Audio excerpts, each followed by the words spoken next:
बहुत शुक्रिया आपका तमाम जानकारी के लिए। आपको सीधा लिए चलते हैं, सीएम योगी आदित्यनाथ गोरखपुर में मौजूद हैं और ये सीधी तस्वीरें आ रही हैं जो हम आपको दिखा रहे हैं। उद्घाटन समारोह में मंच पर उपस्थित आज के समारोह के विशिष्ट अतिथि प्रोफेसर वंदना Shah ji, professor BS Garg ji, professor Ashok Prasad ji, professor Sunita Garg ji, professor Om Prakash vera जी, एम्स गोरखपुर के सभी फैकल्टी मेंबर्स, हमारे सभी प्रशासनिक और पुलिस के अधिकारीगण, एम्स गोरखपुर के सभी स्टूडेंट्स और उपस्थित भाइयों बहनों, मैं एम्स प्रशासन को आज के इस कार्यक्रम के लिए हृदय से धन्यवाद देते थे। इस नवनिर्मित ऑडिटोरियम के लिए सबसे पहले बधाई देता हूं और डायरेक्टर एम्स प्रोफेसर सुरेखा किशोर जी को इस बात के लिए भी बधाई देता हूं कि उन्होंने इस नवनिर्मित ऑडिटोरियम का उपयोग सबसे पहले टोबैको कंट्रोल के लिए होने वाले किसी एक इंटरनेशनल सेमिनार के लिए ही किया है और इससे पूरा एम्स प्रशासन अभिनंदन का पात्र है। मेरी ओर से बहुत बहुत बधाई।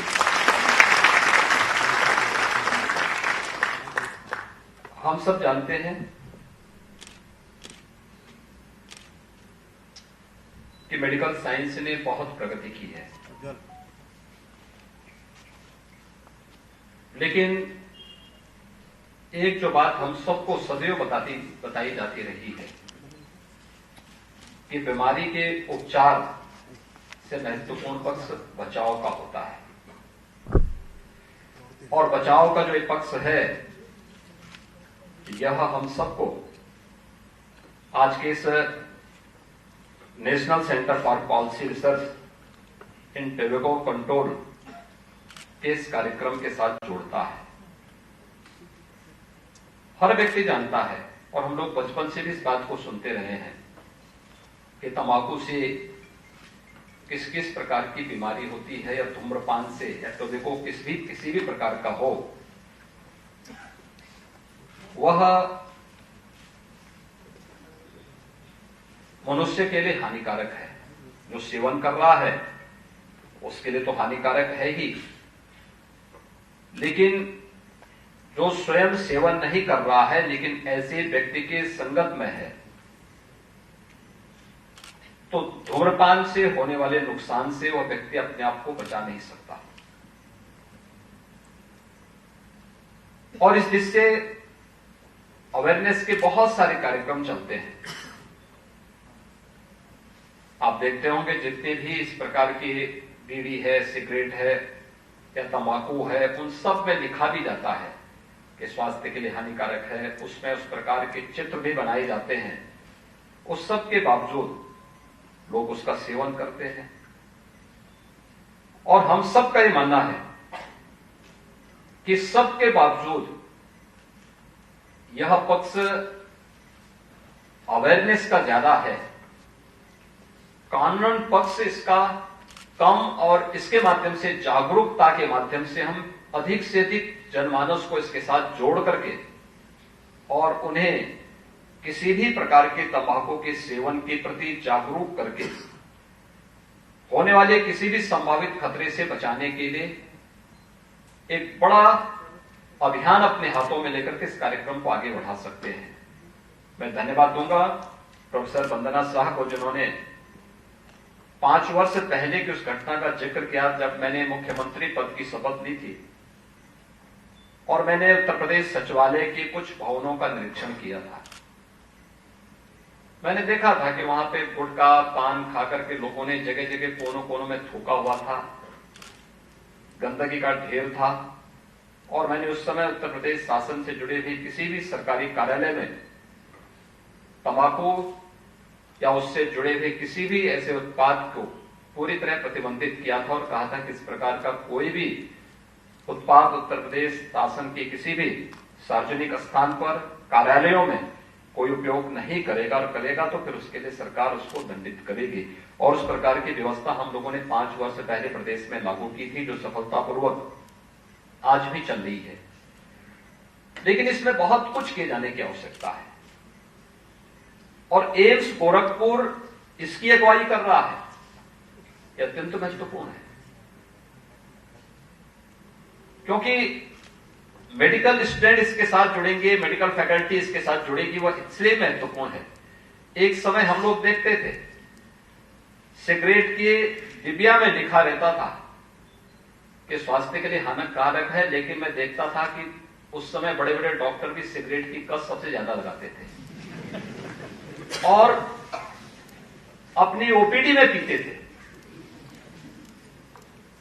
पेशेंट उनके सामने बैठा है लेकिन वह सिगरेट की कस लगाते थे। अब तो आपने देखा होगा सरकार ने फिल्मों में, विज्ञापनों पर भी इस प्रकार की प्रतिबंध लगाए हैं कि कहीं भी कोई ऐसा दृश्य नहीं होना चाहिए जो किसी भी प्रकार से इस प्रकार के किसी कृत्य को प्रोत्साहित करता हो। दूसरा, एम्स गोरखपुर की जिससे या मेडिकल के क्षेत्र को जो लोग अपनी स्वयं के स्वावलंबन का आधार बनाना चाहते हैं, इसके माध्यम से सेवा के इस क्षेत्र को चुनना चाहते हैं, उनके लिए पक्ष और भी महत्वपूर्ण इसलिए हो जाता है कि हम लोगों ने कभी भी, हम लोग देखते हैं और अक्सर आपके साथ भी ये जुड़ा होगा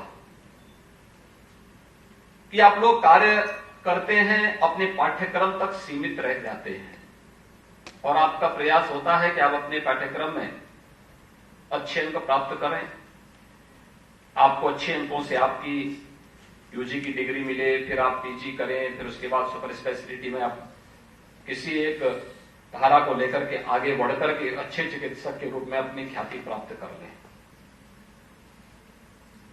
जो परंपरागत है केवल आप उसी को लेकर के चल रहे हैं। अपने स्तर पर कुछ नया ऐड करने का प्रयास ज्यादातर लोग नहीं कर पाते और मेरा मानना है कि सबसे ज्यादा आपके पास उस प्रकार की संभावना है। एक चिकित्सक अगर 1 वर्ष तक अपनी ओपीडी में बैठता है तो उसके लिए एक नया पब्लिकेशन उस ओपीडी के माध्यम से ही प्राप्त हो जाता है। प्रत्येक पेशेंट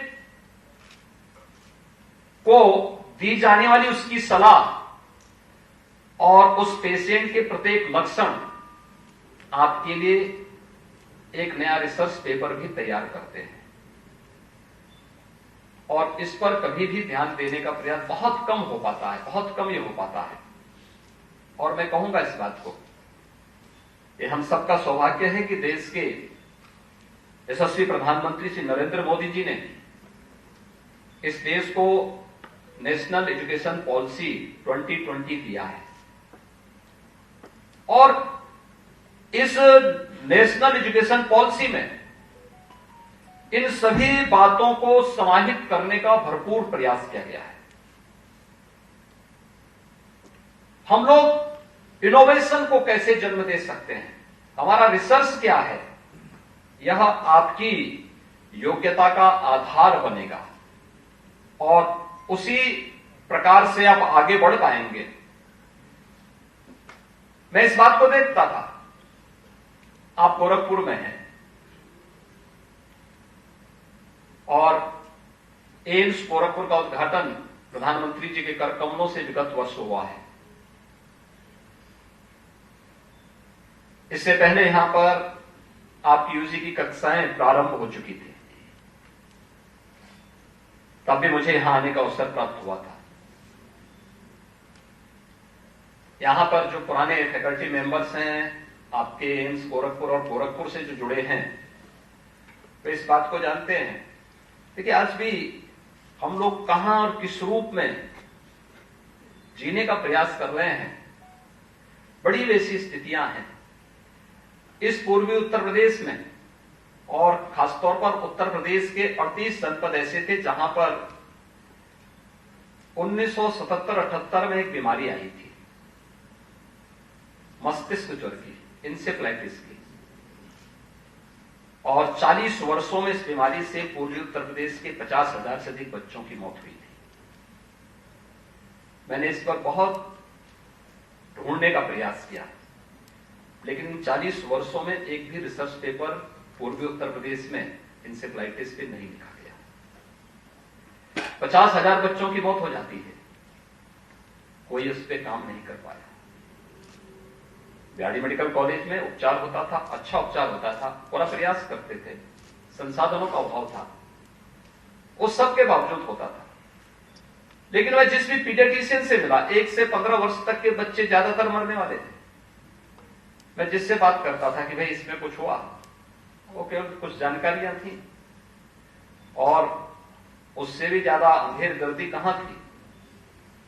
जापान ने वैक्सीन बना लिया था 1906 में, और भारत में वैक्सीन आया 2006 में, 100 साल के बाद।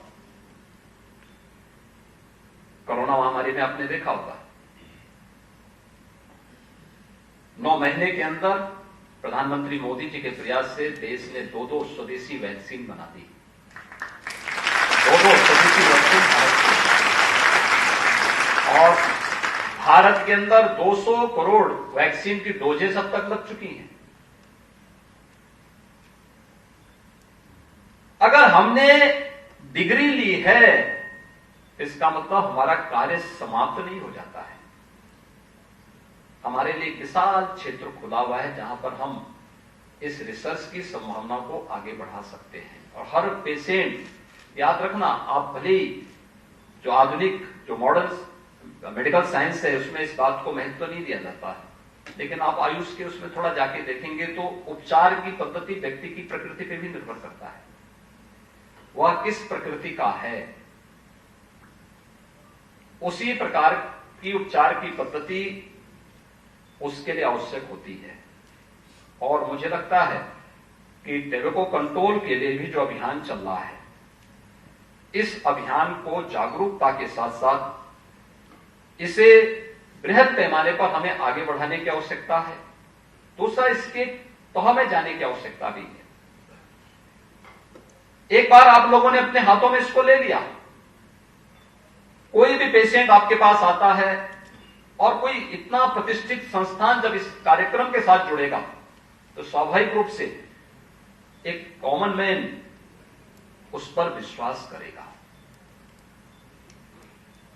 मंचों से कोई भाषण कर रहा है, कितना विश्वास होता है नहीं कहा जाता, लेकिन एक चिकित्सक किसी व्यक्ति को बोलेगा कि भाई तुम्हारी बीमारी का कारण ये है, तुम्हारे कैंसर का कारण ये है, तुम्हें होने वाली ये परेशानी के पीछे ये कारण है, और अगर आप इससे मुक्ति चाहते हैं तो आपको इसको छोड़ना पड़ेगा। और छोड़ना ही नहीं पड़ेगा, आपको बाकायदा इसके लिए एक अपील भी जारी करनी होगी कि देखिए मेरी ये दुर्गति हो चुकी है, अगर आप अपने को इस दुर्गति से बचाना चाहते हैं तो आप भी इससे मुक्त बनी रहिए। एक बड़ा कार्यक्रम हो सकता है इसमें, और मुझे लगता है उस कार्यक्रम के साथ जुड़ने की आवश्यकता है। मुझे आप सबको बताते हुए, जब 2017 में मुझे प्रदेश के अंदर मुख्यमंत्री का दायित्व दिया गया तो मेरे सामने सबसे बड़ी चैलेंज थी, क्योंकि इससे पहले मैं सांसद था तो मेरे लिए आसान था कि मैं मुद्दों को उठाता था, और जब मुद्दों को उठाते उठाते कहीं कोई ऐसी स्थिति होती थी तो सड़कों पे आंदोलन करता था। लेकिन अब मेरे ऊपर ही था, मैं किसको ब्लेम करूंगा, क्योंकि तब तक तो प्रधानमंत्री जी ने गोरखपुर एम्स का भी सलाह दी। एम्स गोरखपुर के पीछे भी मुझे केवल इंसेफ्लाइटिस के कारण एम्स गोरखपुर मिला था, याद रखना। इंसेफ्लाइटिस के कारण ही पीएम साहब ने गोरखपुर को एम्स भी दिया कि एम्स के माध्यम से यहां पर एक नया रिसर्च सेंटर स्थापित होगा और उपचार की बेहतर संभावनाएं बनेंगी। लेकिन अब दायित्व तो मेरे ऊपर ही था तो मैं किसको बोलूं। लेकिन मैं लगभग 20-21 वर्षों तक जो आंदोलन किया था, संसद में जिस मुद्दे को मैं रखता था, मैं इस निष्कर्ष पर पहुंच चुका था कि उपचार से महत्वपूर्ण इसमें बचाव हो सकता है, लेकिन हमने उपचार के पक्ष को नजरअंदाज नहीं किया। आप देखें गोरखपुर का BRD medical college viral research का देश के किसी भी मेडिकल सेंटर में या मेडिकल कॉलेज में एकमात्र रीजनल सेंटर गोरखपुर के बीआरडी मेडिकल कॉलेज में है। हम लोग वहां पे सुपर स्पेशलिटी का भी ब्लॉक बना चुके हैं। हम लोग वहां पर वे हर संभावनाएं दे चुके थे जो इसके उपचार की व्यवस्था को ठीक कर सकता था। फिर गोरखपुर और बस्ती कमिश्नरी के अंदर हर एक डिस्ट्रिक्ट हॉस्पिटल में, सीएससी में टीपू और मिनी टीपू का निर्माण कार्य भी हम कर चुके थे। हम लोगों ने इसके बाद निचले स्तर पर इंसेफ्लाइटिस ट्रीटमेंट के सेंटर भी स्थापित किए, सर्विलांस को मजबूत किया। लेकिन इस सब के बावजूद हमें था कि नहीं, अभी भी हमें इस पर विचार करना चाहिए कि उपचार से महत्वपूर्ण बचाव हो सकता है। तो मैंने उत्तर प्रदेश शासन से जुड़ी हुई लगभग 9 विभागों को एक साथ जोड़ करके उन सब के जितने भी अपर मुख्य सचिव और प्रमुख सचिव स्तर के अधिकारी थे, उन सबको मैंने जिम्मेदारी दी कि भाई देखो, इसमें स्वच्छता एक बड़ी भूमिका का निर्वहन करेगा। उन क्षेत्रों को चिन्हित करिए जहां पर इंसेफ्लाइटिस के मरीज आते हैं और वहां पर हर घर में टॉयलेट हो। स्वच्छता के अभियान को विशेष महत्व दो। उन क्षेत्रों में शुद्ध पेयजल की आपूर्ति हो। वहां पर स्कूली बच्चों को हम स्वच्छता के प्रति जागरूक करें। उन क्षेत्रों में हम लोगों को सैनिटाइजेशन की कार्रवाई को एक स्तर पर आगे बढ़ाना है। हमने वहां पर कुपोषण के खिलाफ भी एक बड़े अभियान को अपने हाथों में लिया। महिला विकास और बाल विकास और पोषाहार विभाग को भी इसके साथ जोड़ा गया। दिव्यांगजन कल्याण विभाग को भी इसके साथ जोड़ा। लगभग 9 विभागों को जोड़ करके और स्वास्थ्य विभाग को उसका नोडल विभाग बना करके अभियान सामूहिक रूप से चला। और इसमें हम लोगों ने यूनिसेफ की मदद ली, WHO की मदद ली, 5 जैसी संस्थाओं को इसके साथ जोड़ा और 4 वर्ष के अंदर ही परिणाम आ गया कि 4 वर्ष में हम लोगों ने 95% मौतों को नियंत्रित करने में सफलता प्राप्त कर ली। ये जो सीजन है 15 जुलाई के बाद से प्रारंभ होता था और इस समय कोई दिन ऐसा नहीं होता था जब गोरखपुर के बीआरडी मेडिकल कॉलेज में 10 मौतें, 20 मौतें, 25 मौतें एक दिन एक छत के नीचे बच्चों की न होती रही हो।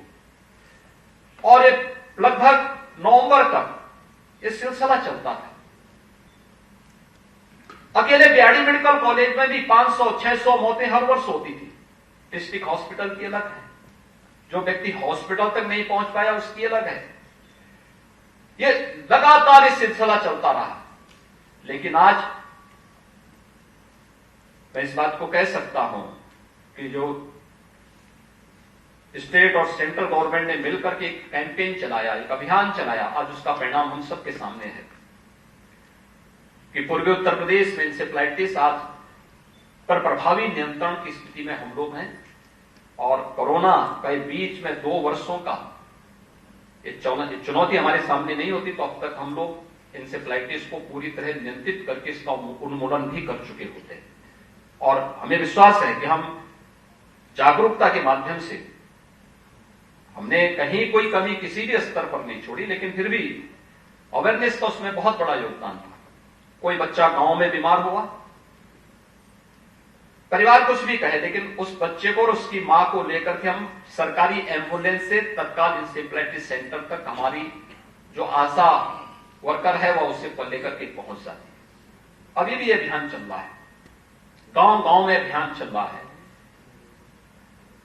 ऐसे ही तंबाकू के बारे में भी हम कर सकते हैं और मेरा विश्वास है कि उत्तर प्रदेश सरकार ने FDA को पहले ही इसके बारे में निर्देश दिए हैं और हम लोग इस पर, राज्य सरकार इस पूरे अभियान के प्रति पूरा सकारात्मक रवैया अपनाते हुए अपना सहयोग देगी और मैं एम्स गोरखपुर से कहूंगा कि इस कैंपेन को मजबूती के साथ अपने आगे बढ़ाने की आवश्यकता है, जिससे हम तंबाकू के सेवन से होने वाली हो, तंबाकू किसी भी प्रकार का हो, उसके सेवन से होने वाली किसी भी प्रकार की कैजुअलिटी को रोकने में हमें मदद मिल सके। मैं एक बार फिर से एम्स गोरखपुर के इस नवनिर्मित ऑडिटोरियम के लिए और टैबेको कंट्रोल के लिए, इस नए सेंटर की स्थापना के लिए एम्स प्रशासन को एक बार फिर से हृदय से धन्यवाद देते हुए आप सभी के प्रति अपनी शुभकामनाएं देता हूं। आप सबसे आग्रह करूंगा कि यह देश आजादी का अमृत महोत्सव मना रहा है। आजादी का अमृत महोत्सव 25 वर्षों की एक नई कार्य योजना के साथ, जब 25 वर्ष के बाद यह देश अपनी आजादी का शताब्दी वर्ष मना रहा होगा, उस कार्य योजना के साथ हमें जुड़ना होगा। 13 अगस्त से 15 अगस्त के बीच हर घर तिरंगा के अभियान के साथ हम सब जुड़े और आजादी के उन सभी अमर सपूतों को, जिन्होंने भारत की स्वाधीनता के लिए अपना सब कुछ निछावर किया था, उन सब का हम अपने घर में तिरंगा लगा करके सम्मान भी करें। एक बार फिर से एम्स प्रशासन को इस अभिनव अभियान के लिए हृदय से बधाई देते हुए अपनी शुभकामनाएं देता हूं। धन्यवाद। जय हिंद।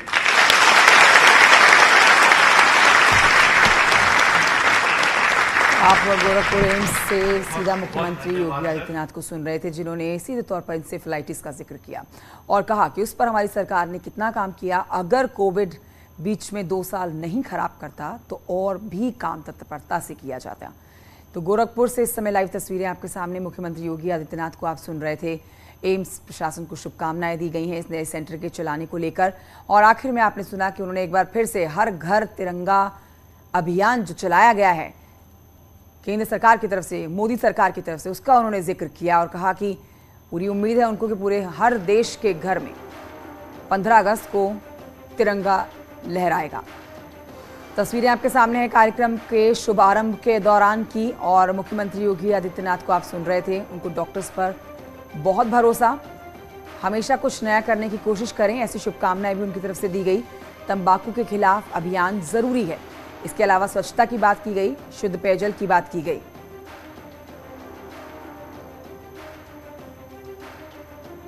तो मुख्यमंत्री योगी आदित्यनाथ आज गोरखपुर दौरे के तीसरे दिन इस समय एम्स में मौजूद हैं और एम्स के सेंटर का उद्घाटन कर दिया गया है।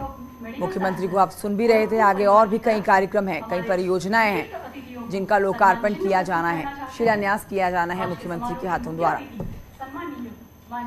तो तंबाकू नियंत्रण केंद्र का भी लोकार्पण कर दिया गया है मुख्यमंत्री योगी की तरफ से। इस समय कार्यक्रम में मौजूद हैं